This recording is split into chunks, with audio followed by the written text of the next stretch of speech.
ఇవి టార్గెట్ మా EPDCL CMD గారు పృథ్వీతేజ్ గారు ఆల్రెడీ దీని మీద కంటిన్యూగా వారు ఇన్ఫర్మేషన్ ఇవ్వడం జరుగుతుంది.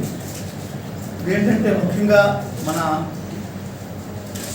ఏదైతే నానాటికి విద్యుత్ వాడకం పెరుగుతుంది, అవసరాలు పెరుగుతున్నాయి, అలాగే దాని తదనుగుణంగా జనరేషన్ కూడా పెరగాలంటే మొట్టమొదటి హైడీలు, తర్వాత థర్మలు, న్యూక్లియరు, విండు, ఇప్పుడు సోలార్ కూడా వచ్చింది.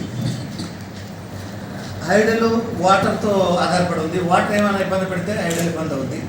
థర్మలు కోల్ అయిపోతే థర్మల్ కూడా ఇబ్బంది పడే పరిస్థితి ఉంది. సోలార్ పర్మనెంట్ సోర్స్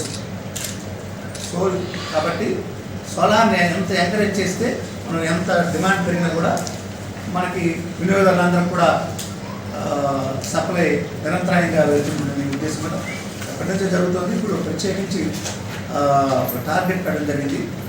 తదనుగుణంగా ఈరోజు మిమ్మల్ని అందరినీ కూడా ఆహ్వానించడం జరిగింది.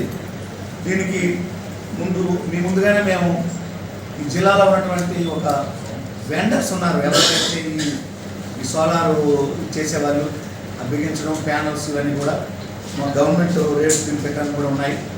అవి వాళ్ళకి ఇచ్చిన షీట్లో కూడా ఎంత సబ్సిడీ వస్తుందో అంత కూడా ఇచ్చాము. ముందు ఇంతవరకు 140 మంది రిజిస్టర్ అయ్యారు, 37 మందికి ఆల్రెడీ ఇవ్వడం జరిగింది. మిగతా అంతమంది కూడా ఎంకరేజ్ చేస్తున్నాము. ఇందులో ఎక్కడెక్కడైతే 1 కిలోవాట్కి వాట్ అవర్ జనరేషన్కి కిలోవాట్ అవర్ అంటే యూనిట్ కి ఒక 100 square feet or 10 square metre area ఉంచాలి. ఇంటి పైకప్పున 10 square metres or 100 square feet ఉంటే అందులో ఒక 1 కిలోవాట్ అవర్ ఇది జనరేట్ చేయొచ్చు. దీనికి